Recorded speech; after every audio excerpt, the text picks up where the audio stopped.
Hello, everyone, and welcome to this episode of Inlay Terms. I'm your host, Payman Ascari. Our guests today are Cris and Jody of the TFM Report. Welcome, Cris. Welcome, Jody. Thank you. That's perfectly Pleasure to be synchronized. here. Yeah, that's right. It's what We we practiced it. Happens when you wear the same stuff. You have good synergy. I can see why you have such a successful show. Thank you. So, I mean, welcome to the show. And I saw you one of your episodes. I think it was the one. Which one was it? You were interviewing somebody, and then the topic got on Max. Oh my goodness. We did other candidates night. We did 2 episodes of that, and they were all independents who really don't have a voice these days. So it might have been that one. I don't know. We do 2 shows a week. So trying to remember what we did last week is hard for us because we do so many, and in between shows we're always researching the latest news and what's going on and the latest in the occult, the latest rabbit hole that pops up. So we're always diving deep into what's going on in the world. What's going on that nobody's talking about in the world is our favorite place to be. While everybody is looking right, we know stuff is going on in the left that nobody wants you to talk about. So those are the subjects that we really enjoy the most, I would say. Yeah. We've done a lot of those. We've done some stuff on election fraud. So Max comes up quite a bit, and we have really nothing negative to say about Max. We're not huge proponents of the party system at this point. We think we need a drastic change within Ottawa, but other than that, we've met Max several times, and the one thing about him is that he's never changed course, and that's the one thing we like about him. So it could have been one of many times that we brought Max up on the show. Does the name Rick Dignard mean anything to you?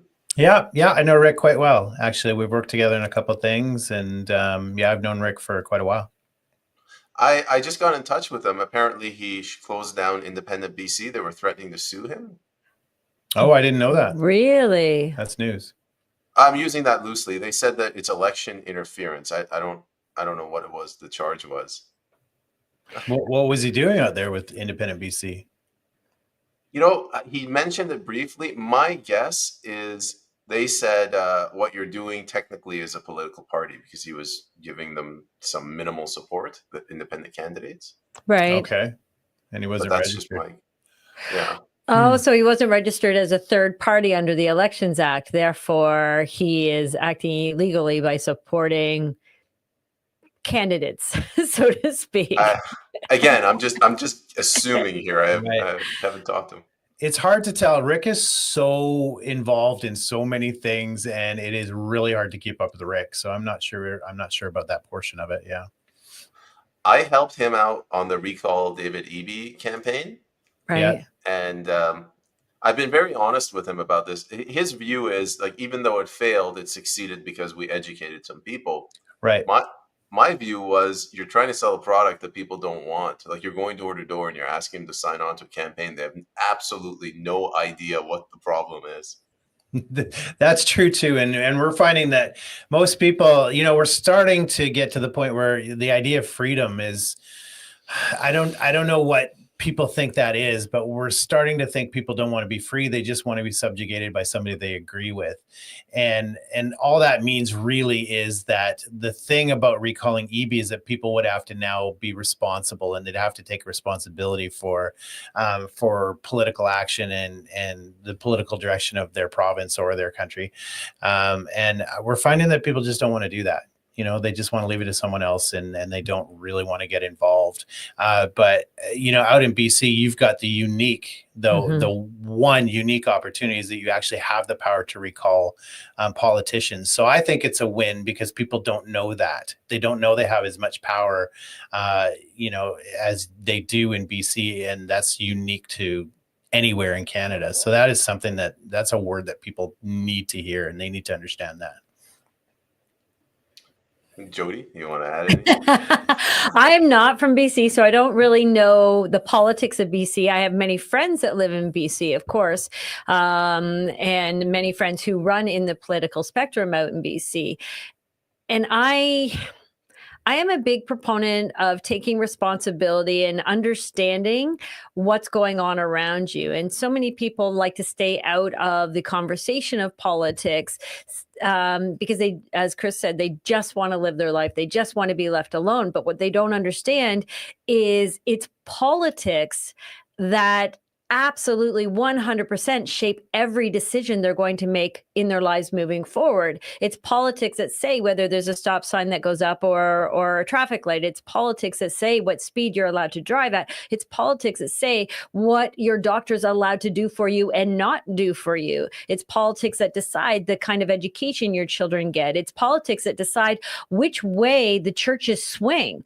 So politics literally controls every decision in someone's life. So to leave it up to somebody else and not pay attention or just ignore that it even exists is ridiculous, because it is you handing over your liberties to somebody else, and they're going to take your liberty and use it as they like to their advantage, not to yours. So it's really integral and important that people get involved, people talk about politics, and not only talk about politics with their friends and their family, but talk politics with their children.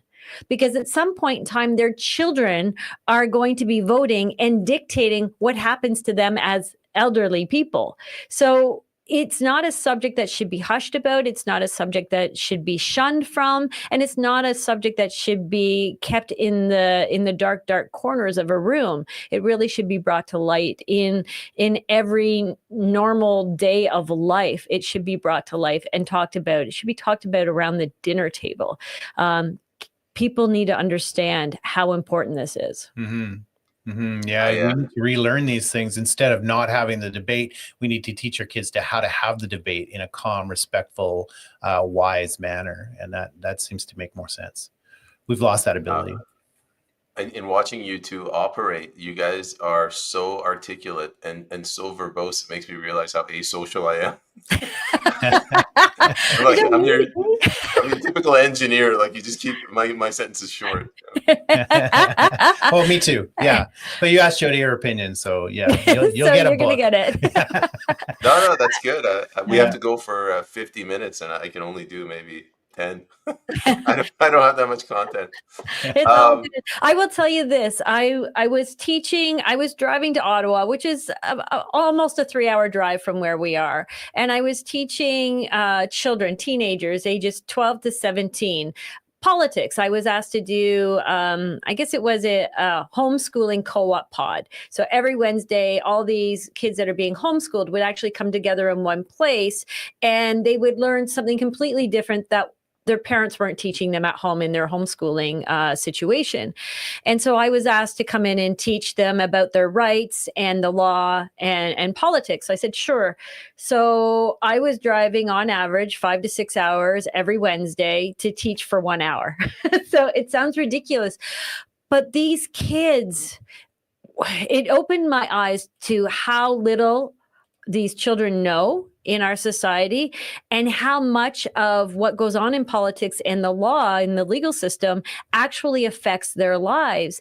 And they were hungry for the knowledge and the information. And they kept saying to me, how come our parents don't know this? How come our parents aren't talking about this? And I'm like, well, because people don't talk about it. It's almost, I don't know what the word is. It's almost like it's a shameful thing to talk about, or we're so afraid of stepping on someone else's toes or oppressing somebody, or, this political correctness that has become so important in our society has actually shut down conversation. So these kids are like, what?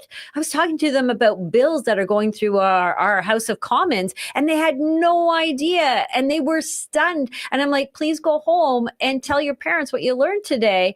And in fact, invite your parents into the class. I have no problem with them participating as well. And then I started seeing parents actually coming in, sitting in the back of the class and putting their hands up and asking questions. Because even though they're the adults in the home, they didn't understand that Bill C-293 was going through. They didn't understand about the online harms bill. They didn't understand about the broadcasting bill and the censorship bills and all these bills that are going through, which is going to affect their lives, whether they like it or not. No matter how far in the shadows they hide, these bills are going to have negative effects on their lives. So they really need to start paying attention and having those conversations. How old were these kids? Are we talking like 4-year-olds? 12-year-olds to 17-year-olds. So Okay. they want to know. They want to know what's going on in their country. They want to know the legislation that's being passed. They want to know who's in charge of their life and making decisions ultimately for their lives. They were shocked to hear what's going through our parliament buildings. Angry So and am I, shocked. yeah. Let me put something to you. I feel two things have happened at the same time. On the one hand, we've kind of withdrawn from politics because we're more worried about our careers, and then on the other hand, government has gotten so large that it's influencing every aspect of our lives. Um, do you guys feel the same way, or am I off somewhere? Well, I think, there is, I love the story of the Dog King. I believe it was Scandinavia, and I think it was back in the 1700s, where Scandinavia lost their king. So the monarch at the time of England sent them a dog, and they were to worship the dog as their king. And that was a way to demoralize the people. And if you look at what's happened, they want us now to vote for our next prime minister, but they still haven't told us who the traitors are. So how can we vote properly when they haven't told us who traitors are? Our government is non-existent right now. It's not even in parliament, and they're fighting trade wars, and they're calling out Trump, and they're doing all these things that are so ridiculous. Children do this stuff. And the point of this is to demoralize the Canadian people. So we've got our Dog King now. And that's why we're pulling back. It's because we don't believe that there's a hope for politics anymore. We believe that it's run by corrupt politicians, globalists, people who do not have Canada's best interest at heart. And I mean, Trudeau ran in 2014 on we're going to make Canada the first post-national state. So basically he came right out of the gate saying, we're going to destroy Canada. And they've been doing that ever since. And the convoy gave people a lot of hope, and they pushed back hard on that. People lost, the bank accounts were frozen, and people just felt like as much as we made headway, that a lot was also lost in all of that. And, we saw donations dry up after the bank accounts were frozen. So all that to say is people aren't uninterested. People have given up hope, and the convoy raised hope. I mean, you can vote with your dollar, and that's the best way to have a voting system that is unfettered, untamperable. When you've got Dominion voting machines, and you've got slick little ways of getting around rules in elections and whatnot. The election process can be tampered with, but with your money, every vote, every dollar is a vote. So when you spend your dollars, if you spend it here or don't spend it there, that's a vote, and you can't actually mess with that. And look what happened with the convoy.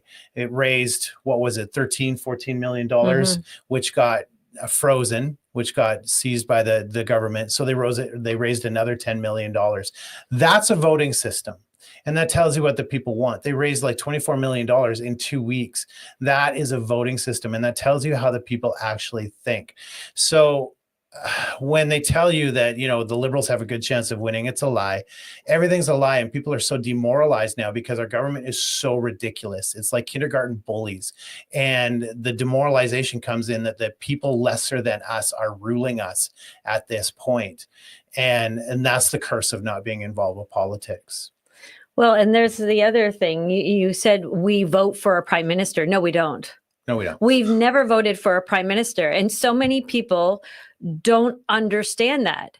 in the States, they get to choose their president, and then they get to choose the parties that rule their area or their ridings. But in Canada, we don't get a vote on who our prime minister is. We just get to vote on who is supposed to represent, or what we think, the illusion of thinking we're voting for someone to represent us at the Hill. But we don't. At the end of the day, they've got whips that tell them how to think and how to act and how to behave when it comes to voting. It's not the people. So we're under this crazy illusion that the people that are riding in our ridings looking for your vote are actually going to represent you, but they don't. And we never, ever vote for a prime minister. It's whichever party ends up with the most votes, they get to decide who the prime minister is. So, when you've got a minor government in power, that's who gets to decide. So 100 people get to decide for 40 million people who the prime minister is. So it's not what everyone thinks, which is how obviously Mark Carney is currently sitting as our prime minister, or was named our prime minister while our parliament was not in session. It's because we never vote a prime minister. We never get to vote for a leader. We never get to vote for somebody who actually represents us. And as long as we continue in the party system with whips, then our voice is never, ever going to be heard at Parliament. It will always be the voice of whoever is in charge of that party. So technically, there's probably 5 or 6 people that are actually in charge and making the decisions for 40 million people. And the only way to change that is to get out of the party system and start voting for independents who can actually be your voice. And I have a whole theory on we shouldn't even be voting for government. We should be voting for infrastructure. We should be voting for accountants to run our economics. We should be voting for someone in the healthcare to look after our healthcare. We should be voting for someone who's in the military and defense to actually look after that. I don't believe we should be voting for drama teachers to look after our defense portfolio. What do they know about defense? Nothing. They're a drama teacher. That's their experience. Mm-hmm. That's their skill set. So that's sort of where I sit, where politics is concerned. 1, we have to pay attention. 2, we really need to have qualified people running for the portfolios that actually run our country. Mm-hmm. I have this opinion as well. In the US, you vote for the executive, the president, and then the president appoints the cabinet, and the cabinet doesn't have to come from the legislature. Mm-hmm. So as long as you have a competent president, you get competent cabinet secretaries. Right. Canada, these cabinet ministers, they come from the legislature. So like, imagine me, a network engineer, goes into the legislature, and then they put me in as like the Minister of Oil and Gas. I never understood that system. But Jody, I have a follow-up question, and Cris, you can jump into. This is the system that you just described. Are you saying you would prefer to vote for those cabinet ministers? Yes, I would prefer a system that actually voted for the cabinet ministers. And people are like, whoa, when I say that, they're like, but that's crazy. And I'm like, why is that crazy? When there's a corporation hiring for a job, they don't just put it out to the masses. No, they say you need to have this experience, this skill, this education, this number of whatever underneath your belt in order to qualify for that job. So why are we not running our country the same way? Right. So instead we get, as you said, all these cabinet ministers that are completely unqualified to be leading or heading up that ministry. That makes zero sense. Nowhere in the real world do we operate like that. If we want a chef, we hire someone that's got those skills. We don't hire an economics major to work in the kitchen that's never worked in a kitchen before. Your restaurant would go under pretty darn fast. Like, that's not how the real world works. So why do we allow our government to work that way? It makes zero sense. And it makes complete sense why our country is a complete mess at this moment in time, because we don't have the skills and experience looking after the proper ministries that they should be. And then you've got all of these people who have been there for years and years and years, basically running the show, but they're not the ones getting voted in by people.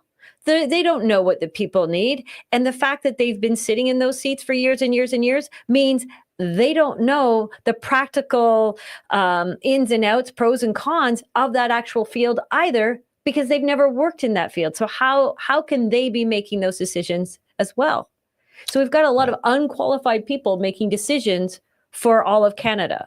Right. And don't forget that inherently the cabinet positions they go to those people who are most party aligned, most loyal to the captain, they play the ball the most. So the system inherently promotes people that are most likely out of their entire, pool that they pull from. These are the ones who are most likely to serve the party over Canada or the people.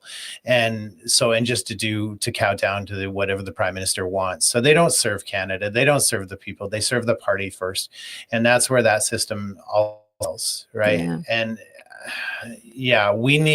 I'm not even sure that we should hire with cabinet ministers. We should hire from within that party. I think it should be open to the best qualified candidate, and also maybe look to outside the government, because those people can get stuff done outside of the government. Government's not really that great at getting stuff done anymore. And we also believe that you should go to an elected system for judges and police now. The police chiefs and judges should be an elected official at this point and not appointed. Otherwise, we're never going to get out of this mess. Exactly. When you depend on your job being appointed to keep it, then who are you loyal to? The people, or to the people who are appointing you? Mm-hmm. So we're always working from a tiered up down system instead of a tiered down up system. Mm-hmm. And that's the wrong way to work it. And after the Supreme Court of Canada court case that set precedent saying that once an MP is in that seat, they no longer have to listen to the people. And then if you listen to the oath that they actually give, it's not an oath to serve the people. It's an oath to serve the Crown or the Privy Council. That's right. So the Supreme Court of Canada backed up the oath of the Privy Council and the Crown. And so now where do we go from here? If Little Child didn't exist, could MPs now finally be the voice of the people? Well, still no, because you got a whip system that is instituted at the Hill and in the legislatures all across Canada. So get rid of the whip system, get rid of the precedent-setting Little Child case, and I'm not exactly sure how you would do that, although I don't know where you would appeal that to. Get rid of all the appointee systems and have people run on actual skills and experience for the cabinets. And maybe we'd have a country that actually functioned properly and for profit of the people. Mm-hmm. I'm going to pick up on, you said so many things in there. I want to go down so many different rabbit holes. The Supreme Court. In British Columbia, we passed a bill. It's 36 or 63, the Health Professions and Occupations Act. Yeah, and it gets rid of the doctor-patient confidentiality. Yes. So I took a snapshot of the I think it's 4 sections that remove it, and I sent it to my lawyer, and I said, correct me if I'm wrong, but does this remove doctor-patient confidentiality? And his response to me was really telling. From a lawyer's perspective, he's like, hey man, you do realize that doctor-patient confidentiality is a creation of the legislature. So that was his position. And I told him, I'm like, you do realize that we have an entire generation that's been weaned on, the famous TV show Law and Order. And people believe that doctor-patient confidentiality is a thing, and it's always been a thing from time immemorial. And the reason I share that story is it goes back to that old saying, justice must not just be served, it must appear to be served. So when I look at the Supreme Court giving these rulings, right, me as a consumer of the product that those judges are creating, justice, I don't care if they're in the right legally. I don't want that. I don't want to live in that world. That's my view. Well, I mean, that goes down to, I was just going over Peel's policies for policing. And one of his core ideals is that the people have to have confidence in the police system. And that goes very much in line with what you're saying. And once you lose the confidence of the people, then you no longer have a functioning police system. And I think it goes very much the same with doctors and lawyers. Did you remind them that elections? Yeah, and elections and government. So people have lost confidence in that. So we're at this point where we're demoralized, and the people are on a precipice of deciding what they want to do about that. If they want to do anything, it's, you're kind of at a point where it's do not comply or do not complain. either rise up and do something or just enjoy your prison. One of the two. That's where we're at right now. I'm laughing because that's what I always say to people when they, everywhere I go, I wear some sort of message on my shirt. Our van is all lettered up with messages and whatnot. And when people are very derogatory or ignorant in their comments back, the only thing I'm left with is, well, enjoy your prison. We can either talk about these in a rational, intelligent way, and you can maybe go and do some of your own research. Don't take my word for it. God said, question everything. So go question it. Stop just laying down and letting people steamroll over you without jumping up and saying, why, what, how? Like, we were all taught the 5 W's growing up in school. Why, as adults, do we not use that in our everyday life? Mm-hmm. So, sort of on the same issue, we all see what they're doing. Like in BC, David Eby's just started another mini war with Alaska. They're getting rid of these American bottles. And I understand on the surface why they're doing it. They're trying to use patriotism to cover over, the traitors, the MPs, all of that, so they can win an election. But like, are they just so short-sighted they just want to get in and maybe hold on to their seat, or do they genuinely believe in this tyranny that they're unfolding? Like, why are they doing this? That's the thing we've got to get over. We've had 5 years of evidence, and we're kind of done with the idea of making excuses at this point. These people know what they're doing.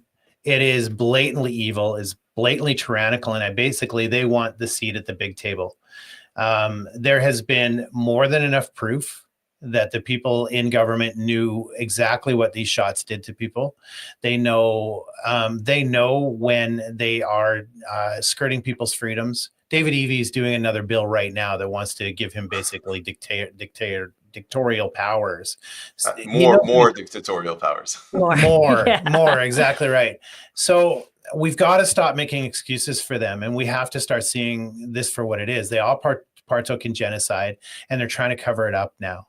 And Bonnie Henry is one of the most evil people in Canada.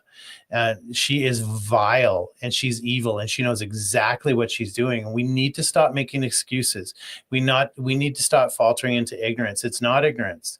If the people can come up with redacted documents and FOI requests from the government, and we know that they lied about the shot being safe and effective. We know that they're fraudulent in their voting. You've got one person listening to Remanded doing great work proving that election fraud is real. And we've talked on Twitter, and Jody and I are we've been on election fraud since 2020, and we've talked to some of the greatest minds in the US. Election fraud is a very real thing, and they're doing it here in Canada, and they're doing it by falsifying immigrant documents. So when an immigrant comes in, they create 4 or 5 different identities. That's how they're doing it in BC. That's how they're doing it across Canada. So they're creating these voter banks. And we've never really talked about this. It kind of breaks on your show today. That's how they're doing that, through falsifying health numbers and creating 4 or 5 health numbers. If you ask people in Health BC if this goes on, it's a known secret. We've talked to several government officials within the government, the process people. They know that false identities are being created. And if you remember in 2020, because of COVID, they made it so you don't actually have to go into the office to get naturalized anymore. You can just do it online. So now they've removed the formality of having a real person go in there and do this. So that's how election fraud is going on in both BC and in Canada. And so we need to start saying they're trying to subvert democracy. They're trying to subvert the will of the people. You had another vile human being in BC, Elizabeth May, said, well, if the Conservatives get in there and the Conservatives get a majority, then the NDP, the Green, and the Liberals will just combine, and we'll get the Bloc to combine and unite forces against them. So basically she's saying, I don't care what the people's mandate is. we're going to subvert it as the best we can. Mm-hmm. So this is the norm now. They've become so drunk on power and so gluttonous in their arrogance that they actually think this is normal. So they say these things and they think it's reasonable for them to be saying these things. And so we need to stop making excuses for them. Every politician that has not spoken out against the genocide that happened in the last 5 years, they're complicit and they're evil. And that's it. And ignorance, if one, you're being held to a higher professional standard when you take on those jobs. And anyone who is in a licensed profession understands that your insurance, the courts, all of that holds you to a much higher standard when you have a professional license. And if you're running to be part of government, you have a much higher standard, a much higher duty of care, a much higher fiduciary duty to the people than the layman. So you can't plead ignorance, because if you're pleading ignorance, you should have stepped down from your seat and you never should have participated in any vote. And if you don't participate in the votes, then you shouldn't be in that seat either, because the people elected you to do a job. They elected you to do the research. They elected you to do the right thing on their behalf. So if you are so ignorant to the fact of what the right thing is or what it is you're actually voting on, then you should be resigning your seat immediately. Ignorance is no longer acceptable. And, Pierre Poilievre, every time he gets asked about the Bank Act, every year that Bank Act gets voted on in Parliament. And every year he gets asked about that Bank Act. And every year he pleads ignorance. I don't know what you're talking about. Oh, I've never read that. It's never come to my attention. Well, pretty interesting. When you were the Minister of the Economic Portfolio, you were the opposition to that, and you voted on that. How do you not know? If your answer to that question is always ignorance, I don't know, year after year, I don't know, but year after year, you vote for it to go through, then you should have resigned your seat. And every single one of those politicians right now sitting in our House should have resigned their seats the moment after spring or summer break came back, or they came back from spring break in September. The moment Parliament resumed and those traitors to our country were allowed to continue in those MP seats without the public knowing who they were and criminal charges brought against them, that tells me every single MP is complicit in that criminal activity. And every single one of them right now that are sitting and continue to sit after that spring break was over should be brought up on criminal charges. And every single one of them should not be allowed to run in the next election, because they're all traitors to Canada.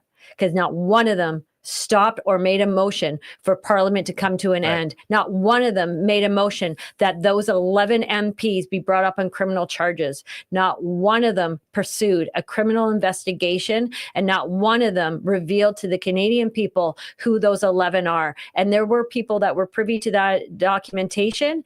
And I'm sorry, but saying, oh, I signed an NDA, that doesn't qualify. No. And that doesn't hold up in a court of law when it's criminal activity you are hiding. Even a lawyer can't feign client attorney privilege if he knows a crime is about to be committed. They have to come forward and bring that forward. Same with doctor patient privilege. If your psychologist that supposedly is treating you under client doctor privilege, if they know you're about to sexually molest a child, they have to come forward.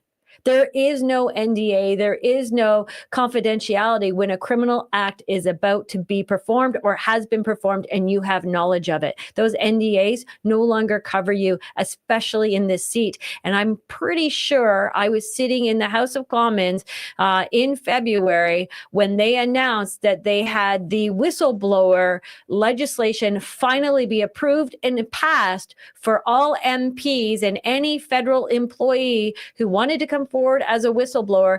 They were protected from criminal charges and they were protected from any sort of NDA or silence that they contract that they may have signed. They are protected. Their jobs are protected. So for them to sit there and insult the Canadian electoral saying, I find ignorance, or that is my pleading is ignorance, or I signed an NDA, all of them should be fired. They're all traitors to Canada. Hear, hear. That's That was a good speech. Thanks. Yeah, okay. But I don't know how we can go forward with an election when you don't know who the traitors are. True. And they get to continue trading on Canadians' backs. Right. What's happened? Like, they've pulled the wool over every citizen's eyes. So they memory hold this whole 11 treasonous MPs. I in my heart, I believe if this had happened 30, 40 years ago, it would not have proceeded like this. What's changed? Well, I don't know. You're right. I dug up an old clip from the 60s, I believe, where one MP they thought he had charged an inappropriate lunch to the people. And he said, no, the second I heard that that happened, I paid the bill myself. And I think it was over like $30. So that was scandalous back then. Remember a time when it was scandalous to buy a $10 glass of orange juice and somebody had to step down over that. Yes. What happened? PSYOPs happened. We had a man who actually virtually created PSYOPs. His team went through Canada and taught the Liberals and the military how to do psychological warfare on their own people. That same company, Cambridge Analytica, it was the parent company of Cambridge Analytica. At the same time as they were helping the Liberals, they were helping Trump in his campaign in the United States. So they're basically communications mercenaries for hire. And so PSYOPs, psychological warfare, always been a thing. Never, ever, up until recently, has it been allowed to be used on their own people. So you've got CBC, which is actually a branch of the military at this point. They actually have an intelligence community within the CBC acting as a psychological warfare agent for the government. And then COVID really solidified it, because what it did is it created trauma, and then it preyed on those people's trauma. And while they're traumatized, they were pumping information and duplicating messages over and over again, like, we're all in this together, and we don't get through this until there's a vaccine. And so that's what's happened. This is nothing new. It happened. It's been happening since long before the Nazis, but the Nazis really perfected this idea of psychological warfare and using trauma to control. They birthed the MK Ultra, and that's all mind control stuff. And if you know how that works, you see it in the daily messages. Read books from the early 1900s on Marxism, and you'll see all that stuff being enacted today. So that's what's been going on. It is just one PSYOP after another, and people are buying into it because they're so traumatized and they don't know how to work through it. Once they're traumatized, their higher reasoning doesn't take place anymore, and they just work from their central nervous system. Yeah. Yeah. 100%. And the PSYOP of the mask just helped continue and enforce all of that. Fear is a powerful thing. And if you're operating from a place of fear, you can't think properly. You go into flight or fight mode, right? And most people will go into flight, just run away and hide. And that was evident with all the lockdowns. Everybody hid in their homes when common sense should have dictated that they didn't need to hide in their homes, because their friends and family weren't dying around them. They weren't dropping in the streets. And the lady who serves them coffee every day was still serving them coffee the next day. And that was before any of the plexiglass and the craziness started happening. Those people were still alive. Police were still, operating as police. Fire were still operating as fire. The hospitals were empty. And all these nurses and doctors that were one-on-one with people who were sick, they were fine. None of them died. And I think they really tried to tell us in those TikTok videos of them all dancing that this was all a PSYOP. Because when people are dying around you, you're not dancing and celebrating and learning choreography steps. My daughter was a competitive dancer her entire life. I know what goes into learning choreography steps. You don't have that time to do that and learn that. And some of these videos were fantastic, going all through the different floors of hospitals. You don't have time, 1, to record something like that, 2, to learn those steps, and 3, to put it all together and edit it properly for a TikTok video if people are dying around you. And yet people sat in their homes and watched those videos and continue to say to themselves, oh my God, people are dying. Come on, that was your very first giveaway that nobody was dying, that people were not in the hospitals, people were not sick, and your coffee lady is still showing up every day to serve you coffee through the drive-through window now instead of at the counter. But at the end of the day, nobody's dying. There's no dead bodies in the streets. There's no dead bodies piling up. And everybody you were friends with and played your sports with and went to work with, they were all still there. So who were these people that the government was saying was dying? It was the elderly in homes or people who already had a death sentence. Those were the people who were dying. And those are the same people who die year after year after year due to the flu or pneumonia. So people just needed to use their common sense, but fear propaganda is such a powerful, powerful thing. And it goes back to people not wanting to take responsibility and always handing off their responsibility and ownership of decisions to somebody else. And as long as I don't need to take the blame and I can point the finger somewhere else, then I never have to do anything but sit comfortably in my chair and not be judged. I think it goes back that Benjamin Franklin quote, and I've been thinking about this a lot. You know, anybody that gives up their liberty for temporary security will end up with neither. And we are just hemorrhaging our liberty. We're just like, take it. I want to like 1% more safety and security. Yes. Right. Yeah. And it comes down to the attack on national identity and personal identity. And there are so many things that are attacking people's identity. And we used to work on core identities, both personal and national. And they're doing everything they can erase that, especially on the national level. And that's where it comes down to, you know, one of the biggest things is, you know, when they set everybody at home and lock them down, people's identities are wrapped up so much in their careers. But so they had a loss of identity within those 2 weeks, 4 weeks, then 6 weeks. Right. And that's when they start hammering messages in there, and it just over and over again, the hammer messages. Then they got to the point where, you know, then COVID was only this high. You know, you had to stand up to catch COVID, but when you sat down in a restaurant, you were fine. It was only going like that high. And people didn't question that. And then there was the whole right before, like a week before they rolled out the so-called vaccine, which we know now is a bioweapon. They started saying on the air, health officials, government officials started saying, just so you know, it won't stop transmission and it won't stop infection. And they started saying it publicly, and there's the gotcha, because now they've relieved themselves of responsibility, but people were beating other people up for not taking this thing that didn't work. And that's how entrenched, and then that's where the fear and the trauma just moved right in. So why did some people not fall for that? And near as we can figure, people who have already had trauma in their lives and have learned to deal with that trauma, they didn't fall for this crap. Because like, that's the best you got, you know. My dad used to call me a moron in soccer games in front of everybody. That's what you're going to give me? Give me something better than that, right? And so those people who didn't let that trauma and fear response dump into their central nervous system because they're used to it and they can handle that. That seems to be the deciding factor, because really intelligent, educated people fell for it, right? And so intelligence and wisdom didn't seem to be a factor here. Have you guys, I was laughing there as you mentioned something. You watched the movie Idiocracy? Yes. It's a documentary, as Cris said. It is. Yeah. It was a Nostradamus kind of documentary. It's predictive. That's right.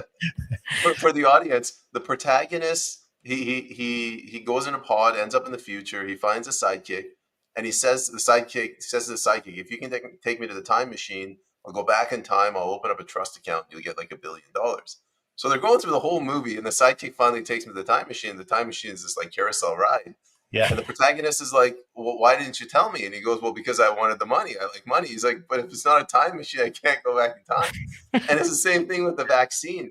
When I was talking to people, I'm like, yeah, but if it's a vaccine, then why do I need to take it? And they're like, because it's not 100% effective. I'm like, then it's not a vaccine. Like it was this block. Like it was impossible to get through to people.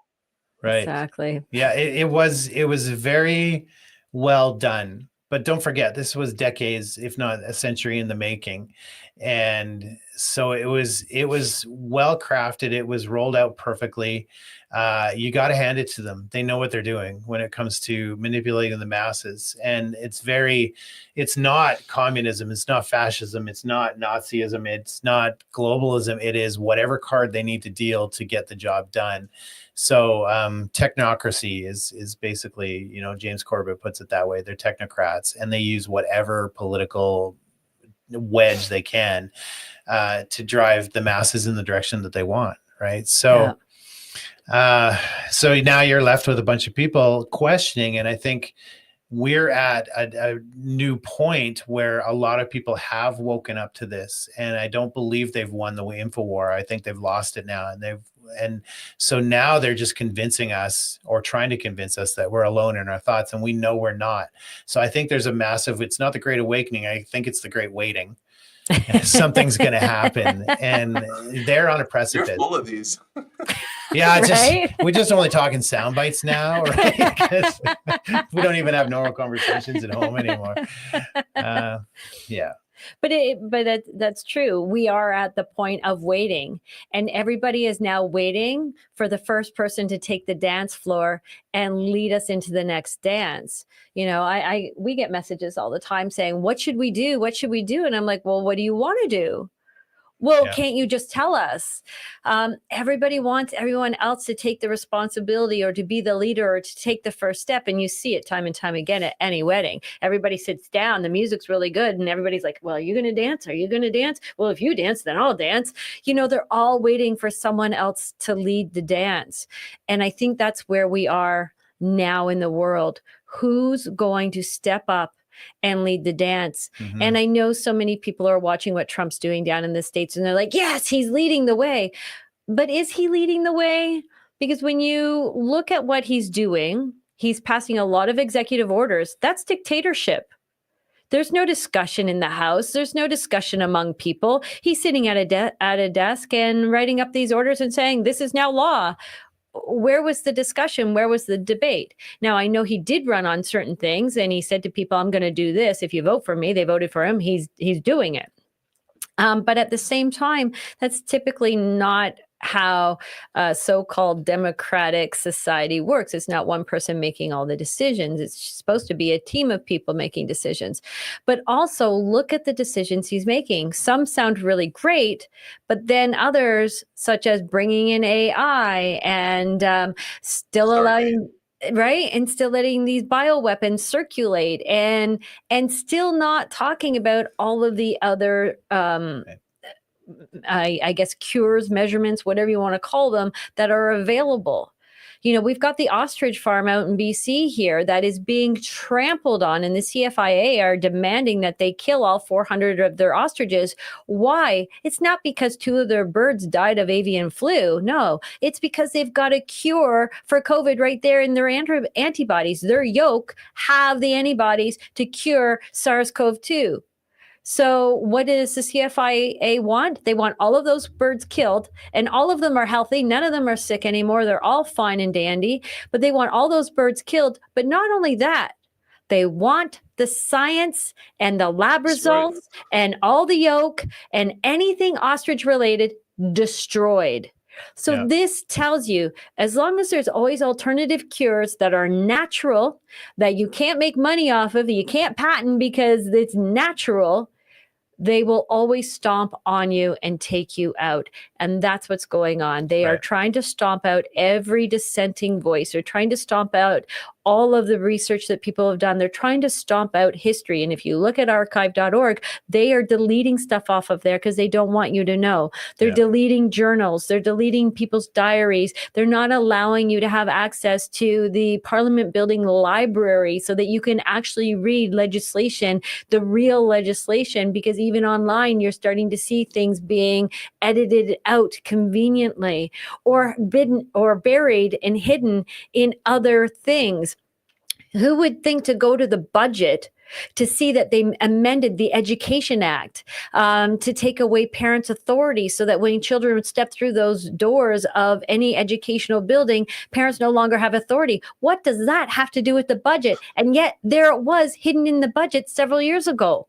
and people didn't know. So they're stomping out every possible thing. So everybody is going, you go first, because they're going to stomp you out. The first through the gate always get the bloodiest.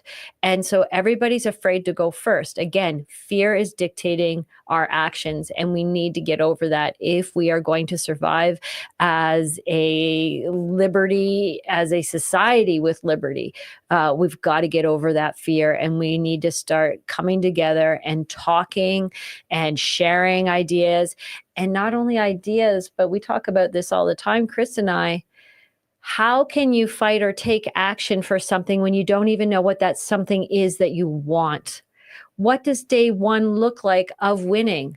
What does that look like? What kind of society do we want to live in tomorrow? So we need to kind of map out, what does that look like? What does the governance look like? What did the community laws and rules that we live by look like? And once we've got that established, now we've got a goal that we can obtain, and now we can unite and strategize to get there. But if you don't have that common goal, what are we all fighting for? Freedom means something to everybody. Liberty means something different to everybody.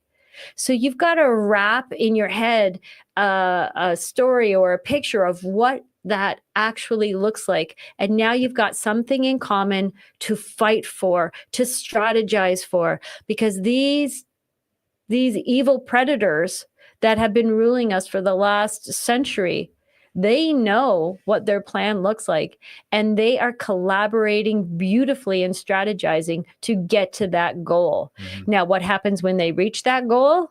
I think they're all going to eat each other alive, because only one can be king. Mm-hmm. But at the same time, they are working beautifully. They are uniting. All of those evil camps have united, and they're doing it in lockstep. And we know that because we can see it happening from country to country to country to country, from news station to news station to news station. They're all saying the same thing. So they're all on the same page with what their ultimate goal is. Right. So we need to get on the same page with what the people of Canada would like to see as our ultimate goal. And until we do that, we're just all going to be sitting back in those chairs going, well, you go first. Well, you go first. What's your plan? I don't know. What's your plan? Mm-hmm. So you bring up a good point. I have one final. I'm going to go back to something you said. Two questions. The first one is the level of hysteria with this Trump thing, the tariffs, and this faux patriotism they've whipped up. Do you think it's more severe than what we witnessed during COVID, or is it not quite as severe? I think it's just a byproduct of the COVID trauma rollout, and that's, people are now just floating from thing to thing to thing. And we talked about that. A lot of people are no longer people; they're just programs. Yeah. And they're a programmed response, and that's it. I mean, they hated the Canadian flag, and then the very next day they love the Canadian flag, and yeah, they just float from thing to thing to thing. And that comes from the demoralization, and that comes from the stripping of identity. And so they're just lost people. And so they'll be activated. We saw that with the ostrich farm. They'd whip the people up into a frenzy so much that somebody came and shot one of the ostriches. Yeah. And so that's where real world harm is happening from, the government. The government talks a lot about disinformation and misinformation. The difference is misinformation is information you're putting in there and you don't know it's wrong. Disinformation is intentionally misleading people, and that's what the government's doing. And now it has real world consequences. So it's going to get, as we get closer to the government, and as we get closer to putting them in the targets and saying, you guys are corrupt and we're done with you, they're going to activate all sorts of different culture groups around Canada, including the people who have bought into their rhetoric. But that's only a small portion of the people now. I would say the people that are awake and aware of what the government's doing, we're upwards of around 80%. So all indicators show that we have won this info war. So I wouldn't worry too much about the minorities there in that case. We just got to get on the same page now with our wording, with our, what do you call it, neural linguistic programming.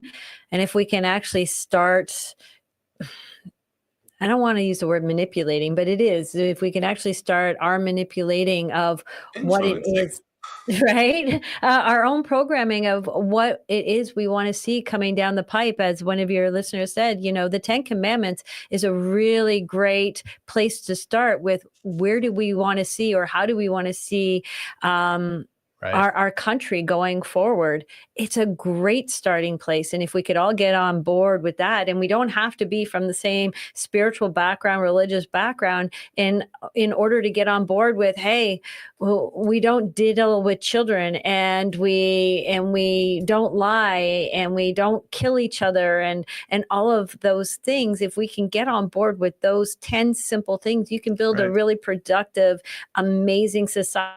And I don't believe that we all hate each other. I'm sorry, I don't. I was at the Freedom Convoy, and I grew up in a sort of a poor neighborhood in Oshawa and Coburg. And we all just played. We didn't see color. We didn't see lines. We all just played, and we collaborated, and we were all teammates, and that was that. And it wasn't until I got older that all of a sudden I started hearing these messages from the government that we don't like each other, and that the blacks don't like the whites, and the whites don't like the blacks, and the French don't like the English, and the native don't like anybody, and the East and the West, gosh forbid, don't put them in the same room. It wasn't, and religions, oh my gosh, it wasn't till I was older that those messages started coming at me. And yet, as a young child, I played with everybody. And I don't know if your audience knows South End, Oshawa, but it's mostly immigrants of all creed, color, religion, what have you. And it's really gang populated, but it was at that time too. I just didn't notice it as a kid. But we were all friends. We didn't draw any lines based on anything. And I think we are brought into this world with that same innocence, that we all just want to be friends, and we all just want to share the Twinkies at lunch, and build forts together, and kick the same ball, and play, British Bulldog and Red Rover. We just want to get along and have fun and create together. And it's not till we get older that these lines of division are drawn, and we need to get back to, we actually like each other. Yeah. And when we're all working towards the same goal, we actually work as a community. And Ottawa Freedom Convoy was proof of that. Crime went down. Nobody went hungry. The streets were clean. People looked after each other. And there was, I would say, somewhere between 2 and 3 million people on those streets on the weekends.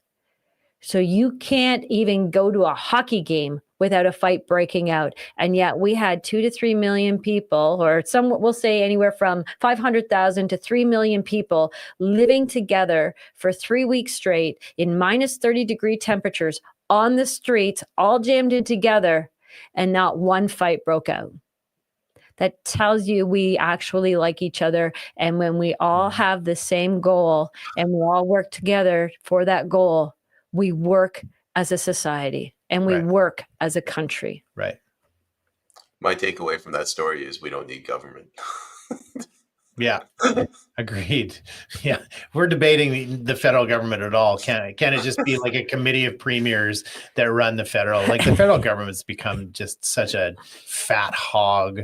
It needs to get rid of. We just need to slaughter and get rid of it. And so, yeah, it could be run by a committee of premiers, and we don't even need the federal government anymore. And that's the irony in it. So. One final question, just if you could clarify, earlier you mentioned the voter fraud. Immigrants are coming in, they're getting multiple. You said they are giving them multiple identities. Who's they? Is it the political parties, the bureaucrats? The intake, immigration, and your respective provincial healthcare systems. So what happens is they come in, and immigrants come in, and they're given a health number, and that's the first number really that's issued to them. And as they go from department to department through their processes, they give from walk-in clinic to hospital to emergency, but they also give housing different names. Housing and get their, different benefits and whatnot. They give different names, or because there's a language barrier, the names spelled differently. So there are people in the government that their sole job is trying to justify these 4 or 5 different numbers and put them into, consolidate them into the one identity. But the thing is, they only have one person doing this in each province. So they've got, and so we've asked all of these people, could this be used as identity for a way to do identity fraud? And every single one of them, absolutely, because we cannot, there's no way we can justify all of the identities that need to be identified. So could it be exploited? Yes, it can. Mm-hmm. And learning from our brothers and sisters in the US, the way voter fraud works, and it's worked this way for decades. Conservatives do it, liberals do it, Republicans do it. It happens the same way all the way around the world. And that's by creating these false voter banks. That's the key to voter fraud. And so it doesn't really rely so much on Dominion voting systems, so much as having these false identities to draw from. And that's the thing. So they can take a block of voters and they can put them in using the Dominion voting machines, but they first have to falsify all these voters. And that's the way it's done. So imagine this voter bank that gets withdrawn from as needed to sway an election. Yeah. It's very real. We've got, we've talked to, rocket scientists that are breaking down the algorithms on these things. And so it is a very real thing. And we're seeing surface level cheating going on with false polling and keeping people from debates. And, so they're manipulating the system anyway, but this is how that's done. And so now they introduce the advanced voting with the mail-in ballots. This is how it's done. This is how voter fraud happens. And this will explain why, the liberals got in with what was it? 11% of the population voted them in, in the last election. So this is how it gets done. So there are ways to combat that. We're still working through a lot of those things, but voter fraud is very real. And it's been going on for decades, and not anyone is the culprit. All sides do it, and they've been doing it for forever and ever. And not having to show picture ID anymore. You can just walk in and show a utility bill with your address on it and a name. That went on in the last provincial election here in Ontario, a month or so ago. Right. So you don't even have to prove you are who you are. And you could go to many different polling booths in the advanced polls. On election day, you can only go to your riding. But before election day, you can go to any poll and vote as many times as you like without showing proof of identity. Do you have 10 more minutes? Yeah. Sure. Yeah. I mean, this is all we do for a living. So yeah, sure. We have nothing better to do with our lives. We are unemployable otherwise. So yeah. I always say I have no kids, no wife, no life. This is my life. Who determines who determines the outcome of elections? I see it in the media all the time. Oh, this is how many, but how easy is it for them to just lie? Like if somebody lied tomorrow, if the Conservatives win by 100,000 votes and then someone just says the Liberals won by 100,000 votes, like, is there a paper trail? Is this audited? Where does the truth come out of? Do you know? Well, that's a really great question. We'll start with the last election here in Ontario. We talked to somebody who was basically overseeing the election process at one of the polling stations. So there's a lot of little things that can be done. For example, when it's a spoiled ballot, all the spoiled ballots go into an envelope. When it is a non-confidence ballot, meaning I am returning my ballot to you not filled in because I don't believe in any of the candidates, that goes into a separate envelope. Well, here in Ontario, they combine them all into one envelope. First time they've ever done this. And why that's... And through those votes. Right. And why that's significant is the spoiled ballots get thrown out, but the non-confidence ones, if there's enough percentage, then there's a recall and they have to vote again because there wasn't enough people to have vote. A new election. Yeah. So they have to vote again in that riding. So they just combined them all in the spoil ballots this time and they threw it out. And the reason was they're getting a lot of non-confident votes now. The other thing that they did is if you turned your vote back in and said, I'm voting non-confidence, and so I'm not going to fill it out, they were crossing those names off the voter rolls. Off the voter rolls. And so they were basically identifying those people and marking them. This has never happened before. So can they lie? Yes. Out and out? Will they lie? No. But what they will do is manipulate the numbers, and there's a lot of ways they can do that. We heard in the last election that people came out crying because their PPC candidates particularly weren't on the ballot. So they had issued ballots without the PPC candidate in that riding. And I'm like, why are you crying? Go back in there and start kicking over tables, because that's illegal and they're subverting democracy. So that's another way that they manipulate those numbers. And then keeping scrutineers from doing their jobs. They've locked scrutineers out of the rooms before.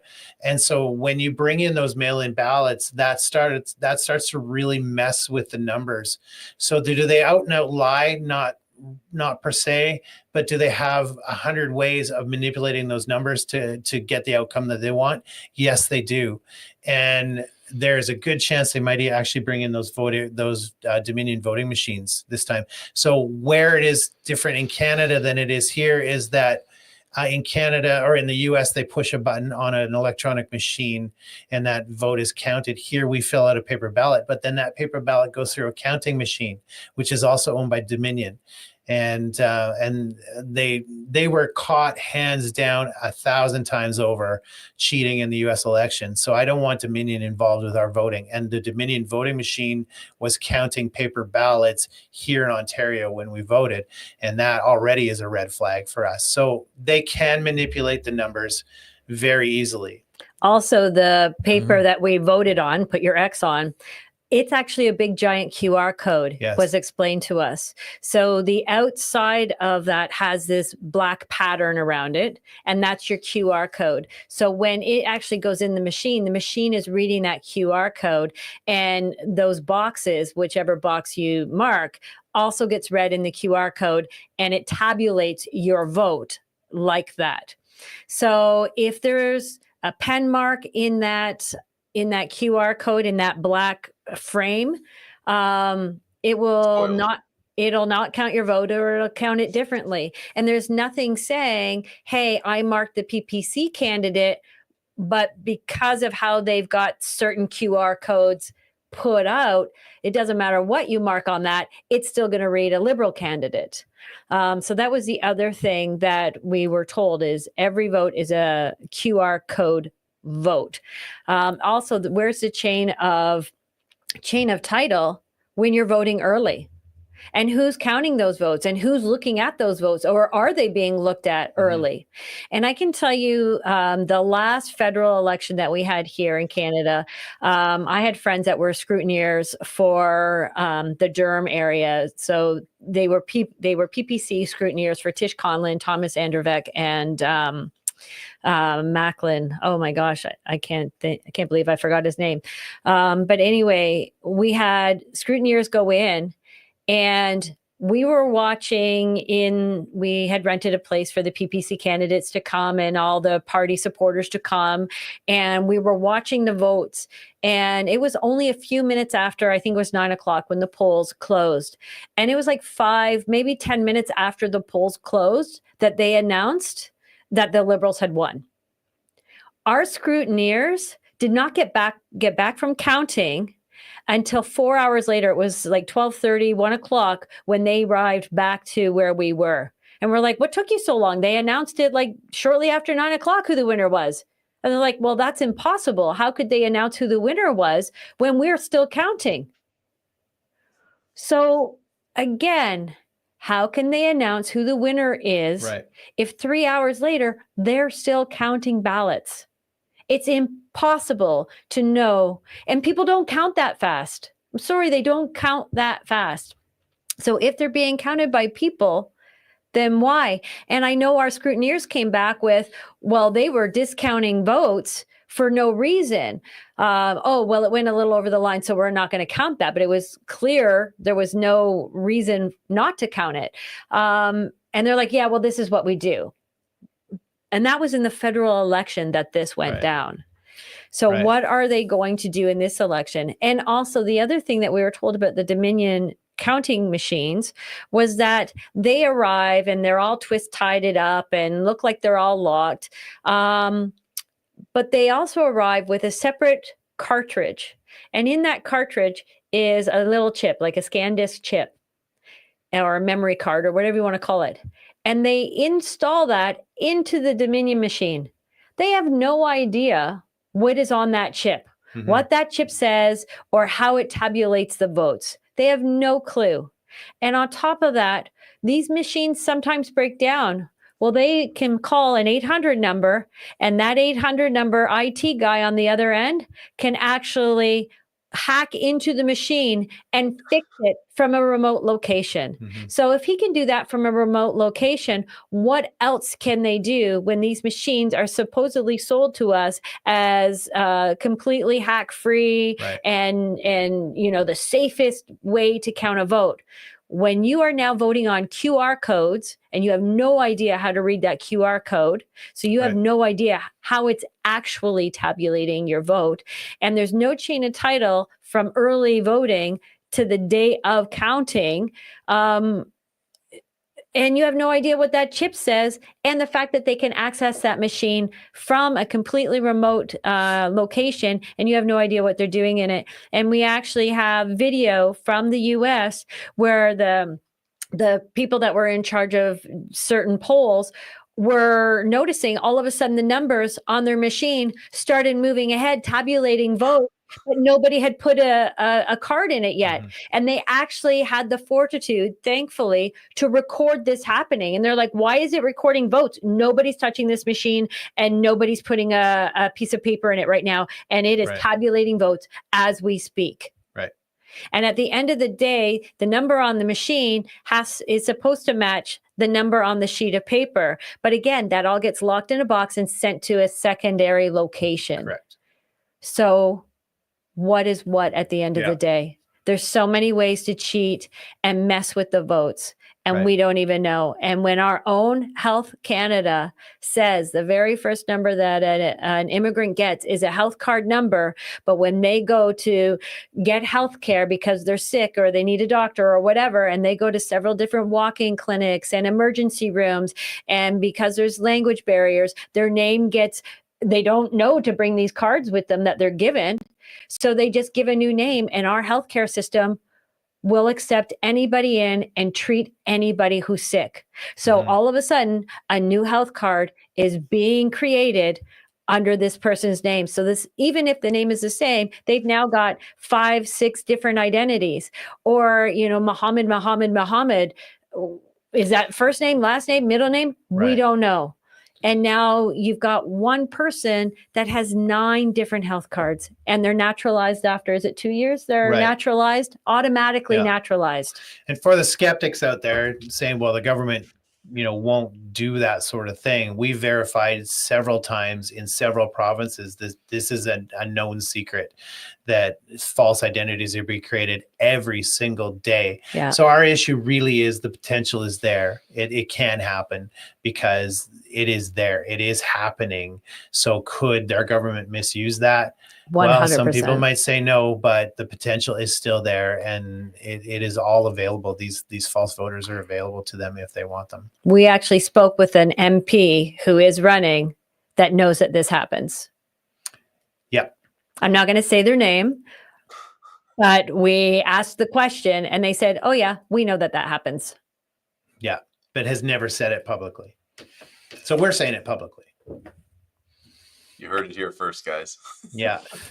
Yeah, I don't think we've even said it on our show yet. No, we were hoping we that- allude to it a lot, but we've never said we it do, straight but out. we were hoping that one lady we were talking to, she had said she would whistleblow for us, and she had no problem coming on the show, and then disappeared. disappeared. Not so nefariously. I think she got cold feet. Yeah. yeah, But what that's saying is your government is spying on you through the electoral process, and if you speak out against the government by returning that vote, they're marking you down so they know who the dissidents are. they Just know so how you voted, that you I didn't think- vote. Never been done before.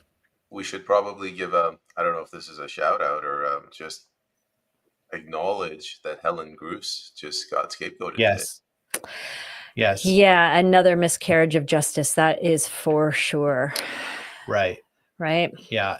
And it's despicable. The Ontario police, we had so much hope because they were woken up so much during the convoy, but This is despicable. So it just tells you that the Ottawa Police Department hates your babies and wants to see them dead. And we have no problem saying that because that's what they're doing. They're covering up baby deaths right now. Yeah. And for political and social reasons Mhm. is why she's being found, because this was a political and social, what was the exact wording? Something about political and social, Ramifications or something. Yeah, it Yeah. had political and social ramifications. That's why she's being found guilty. Right. That lends to that arrogance we were talking to before, because they're not even hiding that anymore. I mean, those should be hidden motives for trying to shut her down, but nope, they're saying it straight out. So that's how arrogant they are now. They don't even know what right and wrong is, and they're saying it all out loud now. Well, this is the form of, like, I mean, you could call it lawfare, whatever you want. They're using the power of the state to make examples of people. Like, whatever people think of the individuals I'm going to mention, the Coots boys, the convoy organizers like Tamara Leach, Frank Stronach. Again, whatever you think of them for speaking out against the government, they're Right. using their powers to make examples of people. They're trying to instill fear in us. First through the gate, get the bloodiest, right? Yeah. Yeah, we've gone to several meetings and we watched him. We've been micro watching Frank, and there is no way he's guilty of the things that they're saying he's guilty of. There's no way. There's so many women that tend to this man like he's their father. Right. I'm sorry if those claims were true. I'm a victim of sexual abuse. There's no way, if those claims were true, that he treats women the way that they're claiming. There's no way those women would be as attentive and caring with this man as we have seen over and over and over again. Right. And yeah, there's. Well, I mean, I don't have a cure for stupid. So if people believe that, if they believe in his heart that he committed those crimes, I'm not even going to try to change their mind. I'm just saying, look at the timing. This guy, he could be Hitler, but they're not going after him because he's Hitler. It's because he wrote a bad article about them. Yeah, exactly. Well, yeah, he's hobnobbed with all these people, and now he's kind of going against their agenda. So yeah, the timing is very suspect. Yeah. Mm-hmm. Yeah. All right. Do we have any? This has been the demoralization hours. End on a positive note. Jody, it's supposed to be the opposite. There's solutions. People think there's solutions, but all the solutions, number one, they're people led, and people have to get out of their comfy chairs, and they have to take responsibility for the future of their country and the future of their children. They have to get up, and they can do that by taking all their money out of the bank so their bank account can't get frozen on them. Defund the banks. No more taxes. Stop paying taxes. Even if you think that's illegal, it's a year-long process before anything happens to you. If everybody did that, stop paying income tax, go to your employer and say, I'll take care of my own income tax. If small business stop paying GST, PST, HST, every single time a tax strike has actually been done, it's worked. So it's getting the people together to do tax strikes. So you have the power right there. That's the power is in your hand to bring this government down tomorrow.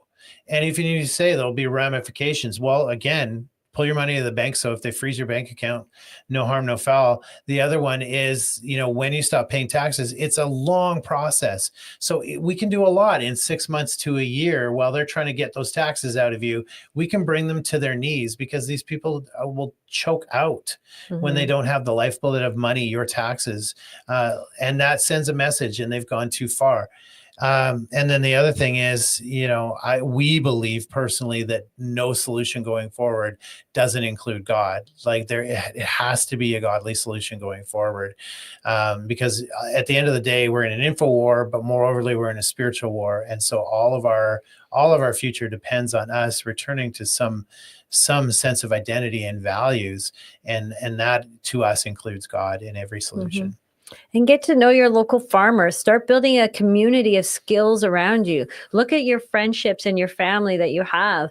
Who knows how to fix an engine? Who knows how to grow a garden? Who knows about herbal natural medicines to heal? Start bringing those people into your fold. Start investing in your relationships. And for gosh sakes, talk. Yeah. Share ideas.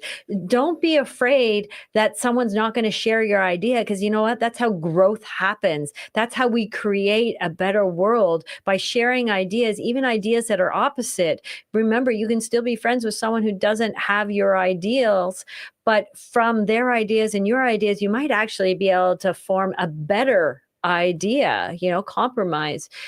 So education is key, and surround yourself with really good people and hopefully skills that you don't have, and then start learning those skills. Yeah. And At the very worst, you'll form a cult, and the first people in the cult get all the money. So, there's that too.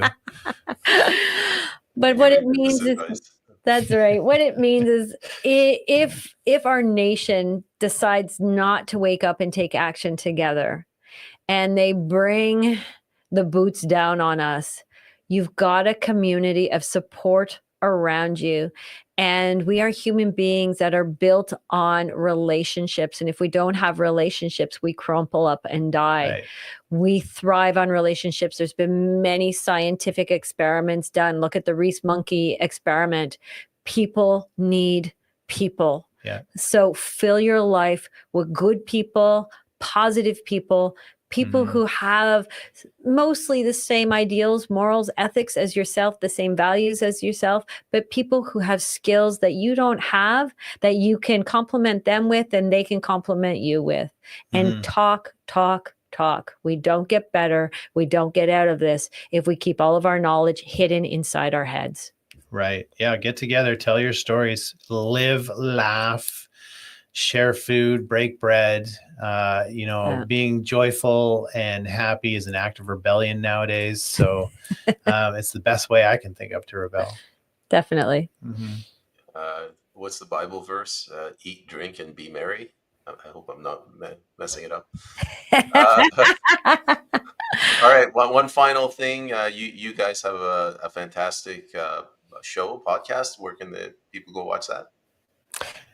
Well, thank you. Go ahead. TFMreport.com. I think it's in our headline down there. That's our website. That'll bring you back to past episodes, and you can link into our social medias. You can catch us on Rumble twice a week, Mondays and Thursdays, 9 p.m. Eastern. Yeah, we typically go live. It's not too often we do a pre-record. So doing live as we did here, it comes second nature to us. So you get all the bloopers, all the bad words, all of the mistakes and errors that we make, but you get us in our truth. Right. The reason we did that is we know that there's a lot of podcasters out there that edit their show afterwards, and we chose not to do that because we don't want people to even have the slight impression that we're hiding anything or changing anything. So you get us in our raw, whatever we say and comes out of our mouth, that's the way you get it. There are a lot of moments I would have loved to edit out after the fact. But we don't. Yeah, we don't. And sometimes we have guests on that are like, oh, please edit that. And we're like, no, sorry. No. What you say is what you say. That's who you are. And this is real life. Right. And real life is messy and dirty and funny. And that's what we bring. But yeah, tfmreport.com. We've got resources on there. We've got past episodes on there. We've got partners. We share out other people's stuff on there. And you can, if you just want the episodes, you can watch us on Rumble at TFM Report. So yeah. Well, Cris, Jody, you two are doing fantastic work. Canada owes you a debt of gratitude. And I wanted to thank you for coming on my show. So thank you very much. Thank you for having us and inviting us, reaching out. We appreciate that. Yeah, thank you. Looking forward to seeing what happens with the election. So exactly. Good luck to you guys in DC. That's right. Good luck. Thank you very much. I'll keep you posted. Sounds good. All right. Bye, everyone. Bye.